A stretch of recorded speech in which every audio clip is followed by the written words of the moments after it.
Hello. Hey, everybody. I'm Kathleen. I'm Kim, and welcome to Uncomfortable Conversations with the K&K Twins.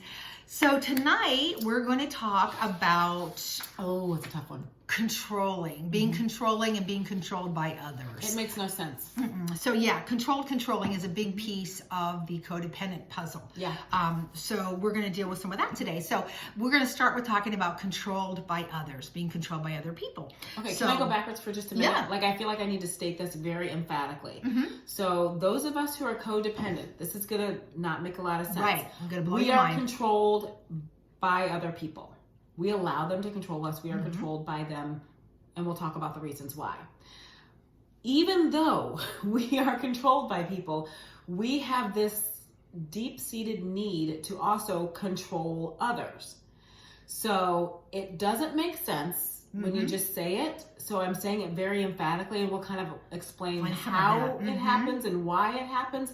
But I just need you to understand from the beginning that, number one, if you are codependent, you are being controlled by someone, probably more than one person. A dysfunctional dependent. We're the codependent, and codependents kind of orbit around this dysfunctional person. It's a dysfunctional dependent, and the codependents orbit around that person. But we also control that person. Yeah, we try to. Sometimes we do, because we're manipulative. Yes. And we control other people around us. So I just want to clear that up. And let's be really clear that manipulation is not harmless. Oh. Manipulation is destructive and can damage relationships. It can destroy your self-esteem. It's not a harmless thing. It's evil. Yeah, It's evil. It is evil. Yeah. So we'll talk about that. So, controlled by others. Now we are working, as you know, out of this book, this poor beat-up book. It's well loved. Yes, it is. Untangling Relationships. It's by Pat Springle. And so follow along with us. Yes. We're starting Unit 4, which is on our book. I don't know if you have a newer version, but it's on page 69. It's going to talk about day 1 is controlled by others. That's what we're talking about today. So controllers can be charmers, and they can also be beasts. They can be awful. Controlling behavior often leads to abuse. So keep that in mind. It starts slowly with isolating you and controlling you, and eventually that moves to abuse if you allow that. And it can be controlling what you wear. It can be controlling what you eat. Who you talk to. What you think about. And it becomes very insidious, almost to the point where you think it's your idea. Yeah. Which is part of the manipulation, by the way. Right. But we are, in fact, being controlled by others. Okay, so one of the things I wanted to do, because this is a Christian perspective on codependency, I wanted to share for this particular week the Bible verse that goes with this, because I think it's very fitting, okay? So this is out of 2 Corinthians 5, 14, 15, and 17, okay? For the love of Christ controls us, having concluded this, that one died for all, therefore all died. And he died for all, that those who live should no longer live for themselves, but for him who died for them and was raised again. Therefore, if any man is in Christ, he is a new creature. The old things passed away, behold, new things have come. So there's a new way we can do this. Yes. We can be, controlled through the love of Christ, not through manipulation. So that's the goal. So without security, the secure anchors of love and acceptance and the feeling of being significant, codependents feel responsible for everyone, and we've talked about this. Everyone and everything. Overfunction and do everything for everybody. So we feel responsible for everyone, for everything, but we actually have no confidence in anyone or anything, and that is such unstable footing. Yes. And so one of the things that I learned through all of this is, when you do things from a healthy way, you get a healthy outcome. And if you do things from an unhealthy way, you get an unhealthy outcome. So if you aren't stabilized in something that's healthy, you get an unhealthy outcome. So codependence, we find security in pleasing people. Trying to make everybody happy. Okay. And by being right. Yes. And by always doing the right things and being perfect. And yes, doing the right things the right way. Yes, perfectionism. Yes. You're a perfectionist. And sometimes we say that as if that's a good thing, That's part of codependency. Yeah. Okay? You're trying to be perfect all the time. But really, we end up being more like puppets. like a puppet on a string, and people control us, you know. And their praise and or condemnation is what ends up swaying us this way or Controlling that. our behavior. It's not doing what's best for us. It's not doing it from a healthy perspective or what's best for someone else. It's that control of being a people pleaser. Right. And, you know, like I said, codependents need to be in control as well. So codependents want to have absolute control of our own lives. And Kathleen and I were just talking about how I'm struggling right now with wanting to be in control of everything of my life. Yes, everything and everyone. But I'm working so hard to really understand the root of it and heal from it, because I can see how it's so unhealthy for me and how it's unsettling. It doesn't bring me peace, and I'm really working hard to have peace in every area of my life. So I have to work on this desire/need to control. And do you know what? I was thinking about this. I feel like sometimes that comes out of a place of fear. Fear of rejection, fear of failure, fear of pain. Just, you want to be in control of everything so that you think you can control the outcomes, or you can control, no one can hurt you. And you know what I mean? I think it comes from a place of fear in a way. I'm going to even take it a little bit further. It comes from a place of peace. Like, I feel peaceful and at peace. I think it's not true when I know what's going to happen. Yes. Nobody ever knows. We fool ourselves into thinking that. Like, it makes me feel stable, and because if I can control because having a lack of stability is part of my pain, and a part of what my codependent foundation was, that lack of stability. Feeling like I can control things makes me feel stable. It's not true. False. It's it is false, because but I still think that comes out of a fear of instability, a fear of insecurity, all of those things. You're absolutely right. So so we want to control everyone's behavior so that we can kind of control the outcome of everything. So this person can either add to or take away from our ability to perform well and please others. So we want to be in control of those things. And I'll even talk about how I did that to my children. Me too. And you know, if you come across a parent, or maybe you're one of those parents who, when your kids do something wrong, instead of making them accountable and having them own that and talk about that and have discipline and consequences, you feel threatened as a parent that it somehow reflects badly on you. So you try to excuse and justify and always take your child's side. So the child never has consequences, which is very destabilizing for a child. That is the worst thing you could do. But that comes out of a place of selfishness, because it's a fear of looking bad as a parent. If your kids misbehave, you think that makes you a bad parent, or you look like a bad parent, and you're so concerned with what other people think about you. So think about that. If it's always somebody else's fault and it's never your child's fault, you're probably a codependent with fear issues in terms of being threatened by looking bad as a parent. I have a kid right now who is doing so great at sharing her boundaries with me and daily letting me know when I have crossed those boundaries in my effort to help control. But I really feel like it's helpful. I'm struggling in this too, because I really feel like I'm just trying to help you make better decisions.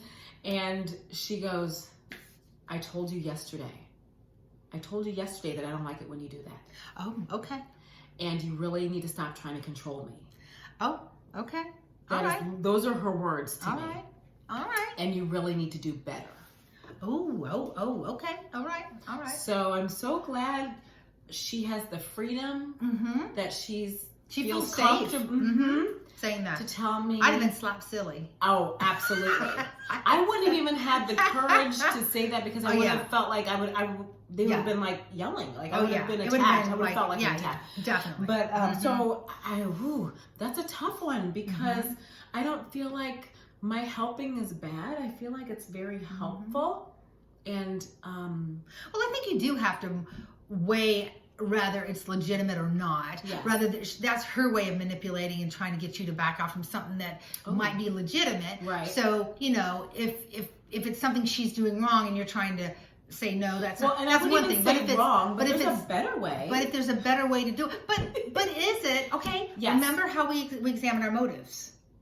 Yes. We examine our motives. Yes. Right. If the motive the motive may be in her best interest, but is this something she needs to find her own way and learn for herself? That is the truth. If it's not going to end up, causing, if there's no broken bones or blood, then what's the worst that could happen? She might learn a hard lesson, right? Yeah, and deal with the consequences. But is it that you want to be right and say, you need to do it this way because I think it's... her. I'm trying to protect her in my mind. Because I know what it feels like. So why don't I save you from yourself?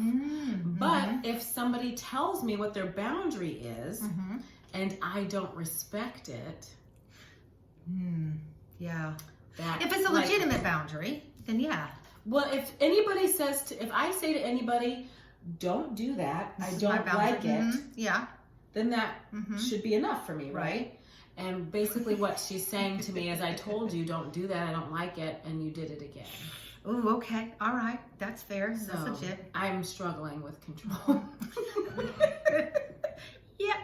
Yep. But I love you. Yeah. My daughter said that's one of the, when I asked her one time when we were talking, I said, okay, what was one of the worst things, that I did? What did I do as a parent that you felt was most harmful? And it was being the helicopter parent or the controlling parent. I was too controlling. And she said then she felt like she couldn't talk to me or tell me things because I was too controlling. Yeah. But in my mind, I was doing it for her good. I was trying to protect her. All those excuses. Yeah. But yeah, so she was absolutely right. My older kids. So, I own that and apologize for that and ask for forgiveness and all of that. So, but it doesn't take away the harm and the consequences though of my behavior.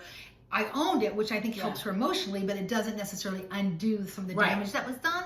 And that's just something we have to work through. So, but what's interesting is I was that helicopter controlling parent with my older kids. I have, for those of you who don't know, I have 5 children and they have a wide age range because there's a lot of them. So I have like older kids and younger kids. So my adult children had that controlling helicopter mom. They would have never been able to say to me, you're controlling me and you need to back up. And I already told you, you've overstepped your boundaries. So I've grown. I think that's the thing with any kind of healing is that there are layers to it. So as well as I think I'm doing, I still have areas to work on. Yes. I'm struggling. We all do. I'm struggling with control. We do. And it's so interesting because, we do talk about our parents a lot. And again, it's not an indictment of our parents. It's just who they were at the time. Yeah. So I was just sharing with Kim tonight that I had this conversation with my dad that would have never happened before.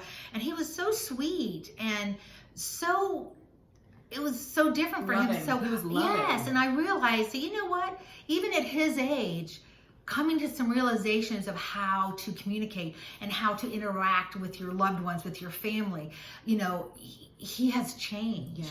And so I feel like even at my age now, I can change. As my daughter's an adult. She's what? God, she's going to be tomorrow's her birthday. 33, I think tomorrow. But anywho, it's not too late. It's never too late. So even my dad at, what is he, 85 or something? If he is figuring this out and learning new ways to engage with me in a more healthy way, then we all can, right? So I say power to you. And that means, go ahead. Do it. Sorry. I mean, I'm just saying, start today. Yeah. Do it now. Yes. Start, do this study with us. Do the work and become the better parent, the better person, the better partner, the better spouse, the better employee, all of those things. So. And also give your parents some grace. Yes. They were doing the best they could.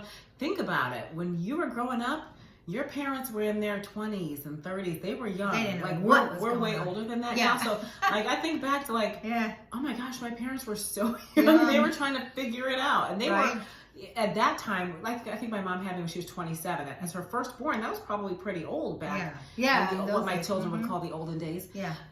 But she was still 27 then. 37 when I was 10. So that's crazy. They have grown. They were growing up. Yes. As you were growing up. We were growing up as our children were growing up. Yeah. So give yourself some grace, but give your parents some grace too. They were doing the best they could.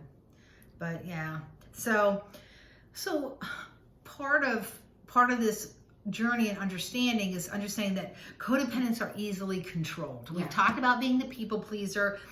Codependents need love and respect. But because we've been deprived of that, which we desperately need, we're so desperate for it that we're determined to do whatever it takes to win the approval and the value that we crave. We need this, so we're willing to do whatever it takes to make people happy. But that means to that end, the means to that end is making people happy. Yeah. Is the people pleasing. That's so exactly our where chief that people fear, pleasing yep, comes our in. chief fear is that people will be unhappy with us. Mm-hmm. And that drives us. And that's a dangerous place to be.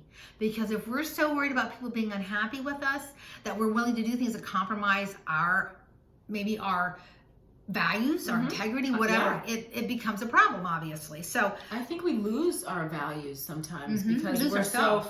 we're so caught up in wanting to please other people. We don't even know what we value. Who we don't are. even know what's important to us. And I think that's something we have to really think about as we're going through this healing journey. Wait a minute. Do I make decisions based on what I think other people want, what I think other people are expecting, or am I making decisions based on what's true to me? Exactly. And that, I think, today at work, my coworker was leaving and she was saying something, and I was like, I actually don't care what other people think of me. Which isn't really true. I said that's really not true, but I think I really have grown to a place where I'm like, I don't make decisions based on what I think somebody else is going to think, but I did for years and years and years. It is, yes. Isn't that? Oh yes, my gosh. yes, they control us emotionally. Yes. So unfortunately, if you're in a relation with a dysfunctional, dependent person, they learn very quickly how to push your buttons, and how to manipulate and control you. So they have the skillful use of praise or condemnation can be put to use to manipulate and coerce the codependent. So they're going to control you. So they use statements that imply that you're not good enough, that they would love you more or approve of you more if you did a certain thing or you didn't do a certain thing. It's all performance based. You have to perform in a way that makes them happy, that gives them what they want, right? And it's implied. I don't even think it's necessarily said, I won't love you if you don't, or I will love you if you do. It's very insidious. It's right under the surface. They imply that you're stupid, that you're wrong, that you're foolish, that you couldn't survive without them, to try to get you to behave in the way they want you to. And I can think of a lot of instances, some with my mom, some with my late ex-husband. But if you call them out, or just, they may just justify this whether you call them out or not. But they may say things like, I'm only saying this for your own good, because I love you, etc. Or whatever. Who else was going to tell you? Yeah, if I don't tell you, who will, right? So I know you better than you know yourself. That's crazy. What the heck? No. If anybody says that to you, that's a lie right there. Don't even. So and they will say something like, if it weren't for me, who knows what kind of mess you'd be in, or what. My husband used to say that to me. I don't know how you would survive. You'd make a mess of things if it weren't for me, kind of a thing. Because if I did something, some goofy thing or whatever, he'd be like, oh my gosh, I don't know how you even function in this world. Well, you know what? We all do something goofy. And it's so like, when they say it, it's almost like they're going, oh, aren't you so lucky to have me? And I love you. Right. And I'm taking care. It seems like it's so light and from such a great place. Right. But that is such a dig. So condescending. So they may sound harmless. Yeah, it's not harmless. But in the context of codependency, this is something I've struggled with. We talked about this, in which one person, when a person already feels worthless and feels desperate for love and affirmation, those kinds of statements represent an attack. Yeah. We can feel an attack. And this is designed to change our behavior through praise or condemnation. So sometimes I will get triggered. If someone says something to me a certain way that reminds me of my mom or my ex-husband, it will trigger me, and I will come at them defensively. I will come at them hard because I'm feeling attacked. Yeah. I have learned, Kim has helped me with this. Kim has helped me with this. Realize that when I'm feeling that trigger, just talking myself through this and saying, you know what, they are not attacking me. This is not my mom. This is not the ex-husband. Right. They do not mean it in the context that I am taking it, because this is a reflection of my issue, not them. You have to detach. Because when you get triggered, you are just right in those emotions, and you have to detach from that and look at it. And identify what's really happening and what the true intent is. So, because somebody said something to me recently, I was telling Kim, and my first instinct was, oh, no, you don't. No, we're not doing that. You're not saying that to me. And then I thought, no, this is not, I'm flashing back. I'm triggered back. Yeah. This person does not mean that. And so I thought, you know what? I'm good. Because at first I was like, I'm gonna respond to them and tell them, Strongly worded emails. Yes. That's what she loves to do. Strongly worded emails. But I didn't. I stopped and I thought, no, that wasn't his heart. That wasn't his intent. Let me just respond normally. And we just went on from there. It was no big deal. I was able to realize, and Kim helped me with this too, that kind of behavior no longer serves me, and probably never did. But it doesn't serve me. It doesn't help. It's not in my best interest or anyone else's best interest, and it's not a healthy response. Yeah. So I have to learn a new response, a healthier response. Absolutely. So that was to detach, identify, recognize, okay, this is not what it feels like right now. So let me step back from those emotions. And what is their true motive? What's really going on? What's really going on? But I want to go backwards for just a minute and talk about like when we are attacked and when somebody is being manipulative and saying those things that, what would you do if it weren't for me kind of stuff. I just want to challenge you when somebody is talking to you in a way that is abusive, because I really feel like that's abusive. Something in our body recognizes it, and something in us doesn't feel right. And so I just want to challenge you to listen to your body. That's one of the things I'm really trying to do, is listen to my body and how I respond physiologically to things. So if somebody says something to me and it just doesn't sit right, what is it? Is it them? Is it me? Stop and identify. Yeah. Is that somebody who really doesn't need to be in my space? Do I need to say something, or do I need to just separate myself from that relationship? Like, and it could be a friendship, it could be our children, it could be, but if something triggers you like that and you just don't feel right on the inside, stop and analyze that. Feel those feelings and don't just get triggered and react. Right. Or shut down. Because that just escalates, or it doesn't resolve anything. At all. At all. Yep. So in order to be healthy people and function in a healthy way, we have to have healthy responses. And when something's being done to us that's not healthy, we need to acknowledge that as well. Right. Exactly. Thank you. That's a great point. Very good. I like it. I'm learning. Yeah. I'm growing as a person. So, yeah, exactly. So we're going to talk about the two types of control to manipulate codependence, and that is through guilt and comparison. Okay. Now, we do want to kind of define the difference between abuse. Now, if you're in an abusive relationship, they will use threats. They will use physical violence. They will use coercion, intimidation. They may threaten your family. They may, all of those kinds of things. That's a whole other level. Those are deal breakers. That's a whole other level. Yep. If you are in a relationship like that, if they're trying to isolate you from your family and friends, Let's go. if you're in a newer relationship and they're finding fault and don't want you to spend time with your loved ones, families and friends, that should be a huge red flag for you. That's a controlling behavior. If anybody hits you, pushes you, hitting, spits at you, anything threatens like you, yes. Let's be very, very clear. That's a deal breaker. Unacceptable. Get out. That is a situation you need to remove yourself from immediately. Yeah. That is not manipulation. That is abuse. That is an abuse. There are different levels. Different level of abuse. There's there's verbal abuse. There's emotional abuse. That's also a deal breaker, by the way. Right. Also so those things, So, but let's talk about the two that were in the book that we covered. Motivation by guilt. This is probably the most common one, where someone tries to guilt you into doing something that they want. To try and make you do what they want. It's really guilt is a primary motivator. That produces a have to attitude. Our mentality is, okay, I have to do this in order to make them happy. I have to be this. I have to say this. I have to whatever. So often codependents feel no freedom to fail because they see the risks of losing love and or respect as too great. We can't afford that emotionally.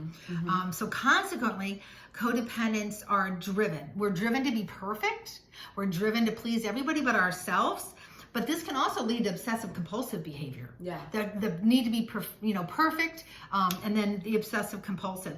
But besides being driven, we want to please so much that we become compliant or submissive. Even if we don't want it. Yes, very submissive and to the point of being completely controlled. So we set aside we've talked about this before, our own wishes, our own ideas, our own dreams, judgments, rather than offend somebody. All of that. Rather than offend somebody. Yeah. Right? And it's, it's funny because when we were first doing this lesson, however many years ago, I said to Kathleen, I remember sitting on the couch with you and going, I don't feel guilt about anything. I feel no guilt I never feel guilty. I don't. that was before you said, I don't feel anger. I'm not angry. Yes, I think it was probably the same spot on the same couch at the same time. But as a codependent, I had no attachment to my feelings. Right. Like I didn't know what I felt. But if you realize that I have trouble, so this is my boss, right? So if I have to leave work early for a doctor's appointment, or if it's a planned event, like I'm leaving work early, I feel guilty leaving, that's dumb. If you feel guilty for taking care of yourself in a perfectly normal way, you have a doctor's appointment, for example, go, leave. For example, maybe you had surgery and you feel guilty that you're taking 2 months off to recover. Stop it. And you feel like you should push yourself because I don't know. I don't know why people do that. That is totally stemmed from your I just had surgery. It's totally stemmed from your codependency, and it's not healthy. So that feeling of guilt is not normal. It's not. If you're feeling that, it's not. I it's know. not. Be quiet. You're in my business. No, now. but really, we don't do it's it. true. I'm like, Kim, just go. Make your appointment. Go to your doctor's appointment. I'm like, but it's fine. I don't need my leg. It's fine. I remember when I first started working with you, I was like, I canceled an appointment with my oncologist. It's fine. I canceled an appointment with my oncologist because I didn't want to take, does that sound crazy? Normal. You guys, it's not normal. But that's the codependent. So if you feel guilty, that is not normal. That is not healthy. Yes. But acknowledge that you feel guilt and go, okay, let's change that. Let's change that because when we want to function in a healthy way, we have to do different things, which means we have to go see our oncologist or stay at home for 2 months, even though we're bored. I know, because we're recover trying to heal. And let our bodies heal. Right? But something that you said, we're so good for each other. I know. What a gift. I missed you. What a gift. But no, if you feel, also going back to what you said before, if you don't feel those things, if you don't feel your anger, if you're not in touch with your feelings, you don't feel anger, you don't feel guilt, you don't feel sadness, you don't feel resentment, you bottle that up or stuff it, then you've shut off your emotions and you are probably codependent and you need to learn how to feel again. That's not true either. That's not real. Yeah, if you feel nothing, that's not true. Not real. That's not real. So you're just in denial. So I want to go back to, we're going to do a little exercise. Oh, we are? Okay? Yeah, we're going to do a little exercise. Okay. So I want to go back to the verse. Are you going to do leg lifts? No, I'm not. No, I am not. She had surgery. She can't do any of that. So we're going to review. You want to read the verse again? Oh, yes. We're going to go back and read the verse because then we're going to ask some questions and do some things with that. So go ahead and read our verse again. We're going back to 2 Corinthians. Yes, right? we are. 5:14, 15, and 17. Yes, ma'am. For the love of Christ controls us, having concluded this, that one died for all, therefore all died. And he died for all, that those who live should no longer live for themselves, but for him who died for them and who is raised again. Therefore, if any man is in Christ, he is a new creature. The old things passed away. Behold, new things have come. So we are trying to become a new creation. That's right. We're trying to be new. Okay. But let's think about this. Okay. What is the difference between being motivated by love and being driven by guilt? Think about that. What's the difference between being driven by guilt or being motivated by love? Okay. So for codependence, we're driven by self-focus and self-preservation. Right. Okay. We're trying to get what we need. We need this. We're desperate for affirmation. We're desperate for significance and value and love and approval. Okay. But which is not healthy. It's not healthy for anybody. So everybody loses in that scenario. But if you're motivated by love, if you're driven by love, you do things out of pure unselfish motives and everybody wins. Then it's best for everybody, right? You'll notice, like I talked about feeling your body, sometimes. But it feels so much better. Even when people, my children, call me out on stuff, and I'm like, and at first I get really defensive because I don't like being told I'm wrong, right? Which is another whole codependent thing. when I go, you know what, how does a healthy person handle this? And I start having a conversation, even though it's an uncomfortable conversation, it feels so much better because I'm dealing with it in a healthy way. So don't be afraid to feel those uncomfortable, to have those uncomfortable conversations and to feel your feelings. Even with yourself. See, we have uncomfortable conversations with ourselves. Yes. You know, it is. It's not comfortable to try and analyze when we're feeling something, what we're feeling, why we're feeling it. Is it healthy? Yeah. And what's the motivation? What is the result going to be? And you have to be honest. Is it going to get me what I need? Yeah, you have to be brutally honest with yourself. Absolutely. So having said that, let's then go back and review the definition of false guilt, because codependents have this a lot. We take on the guilt and shame of somebody else. Okay. So back on Unit 1, it was page 12. It said false guilt is expressing guilt or feeling guilty when what they really feel is shame. We really feel shame. But this shame-based identity happens after you feel the shame of another person's behavior, which would be like the dysfunctional dependent that you're attached to, for a long time. For so long, you accept it as your shame too. We've talked before about when a dysfunctional person does something wrong, they wrong you, they hurt you.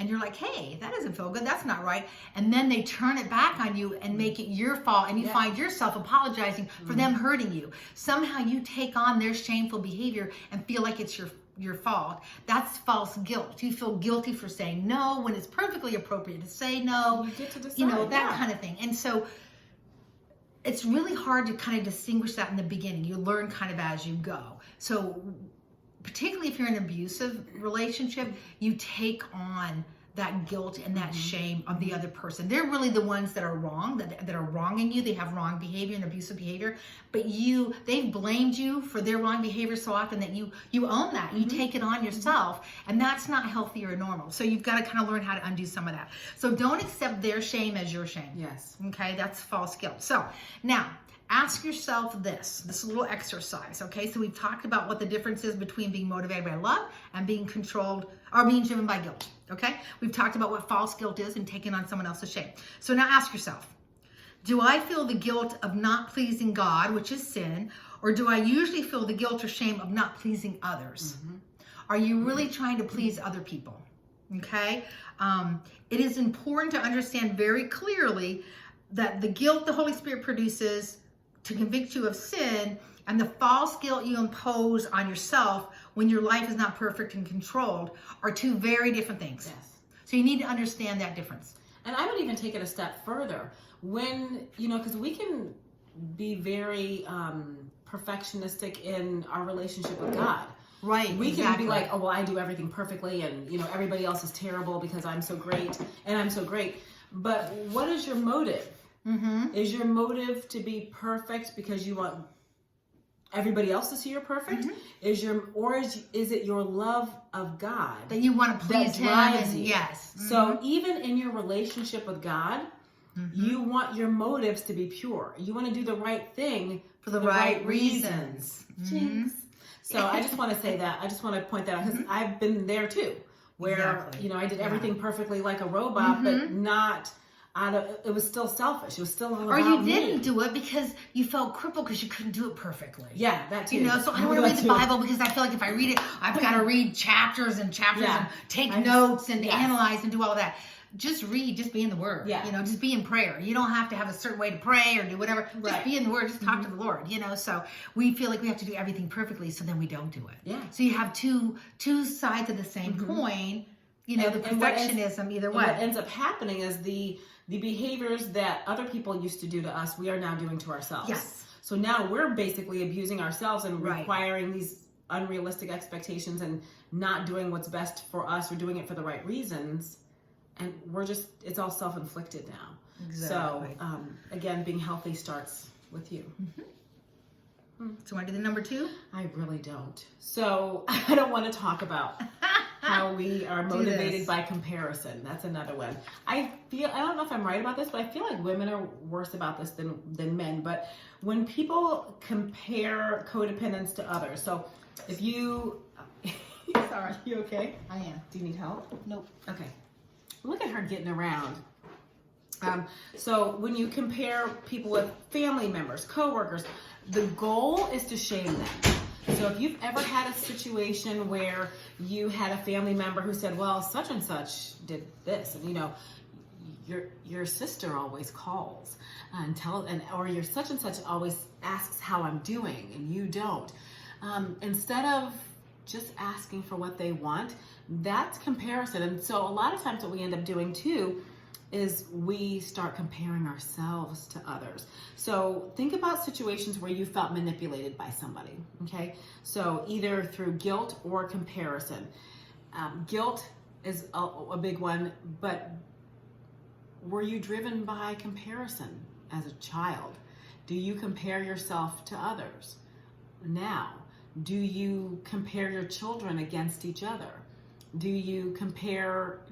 that your motivation to drive? Is that how you try to motivate people, by comparing them to others? That is not a healthy way to do it. That's manipulation. So do a little exercise. Okay, I want you to do a little exercise, and I want you to see how you can kind of look at this more objectively, because again, it's hard to see ourselves clearly. We lack that objectivity. So I want you to give at least one example of a guilt situation and one of a comparison situation. So when you think about that situation where somebody made you feel guilty, who was it that manipulated you? How did he or she manipulate you? What did they say? How did they do it? What did you gain or lose by allowing yourself to be manipulated? Because we're giving up our power when we do that. What did you lose when you allowed that person to guilt you and manipulate you? How did you respond? Did you give in? That's what most of us do. We just give in. And then if you did respond, or however you responded, how did it make you feel? How did it make you feel when you responded in a way that wasn't true to yourself? When you responded in a way that wasn't best for you? How did that make you feel? And now do the same thing with comparison. So if somebody tried to manipulate you by comparing you, or if you compared yourself, I think that's a big one for women. Let's go with first somebody comparing you. Who was it? Who manipulated you that way? How did they do it? How did he or she manipulate you? What did they say? What was the vehicle? What did you gain or what did you lose by allowing yourself to be manipulated?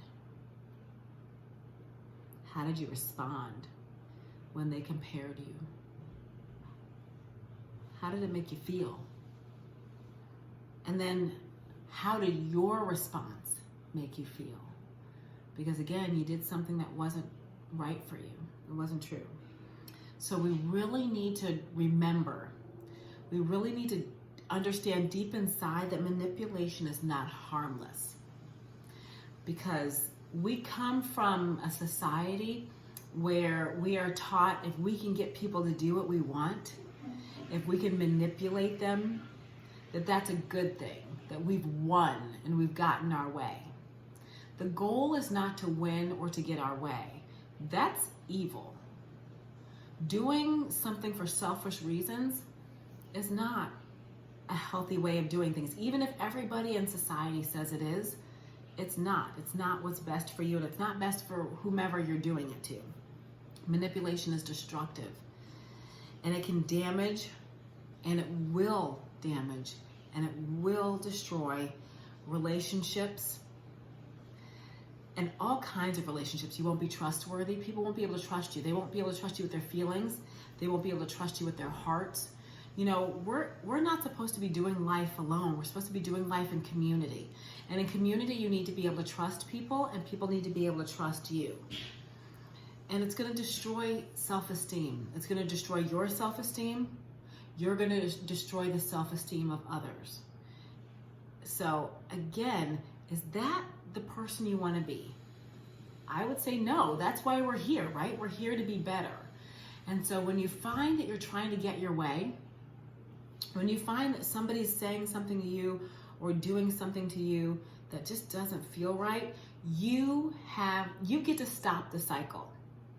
You actually get to control you. I control me, you control you. So just because somebody is trying to manipulate you, just because you've been doing this dance for all that time, doesn't mean you have to continue doing it. It's okay. You can change it up. You can stop it, and you can choose to handle things differently. Now, sometimes in the middle of it, we don't know how we're going to do it. We don't know how we're going to change the situation. And so it's okay to say, you know what? I need to step away. Something about this isn't setting right with me. Something about this isn't feeling right. I'm going to step away, and I'm going to kind of work through this and process this, and we're going to come back and talk about it. You get to do what's best for you, and you get to decide. So, you know Kathleen's recovering from surgery. If you are somebody who prays, we just ask for your prayers. If you haven't already, like and subscribe, put your questions down there. We're so thankful you're here and you're joining us. You're not alone. We're in this together, and we'll see you guys next time.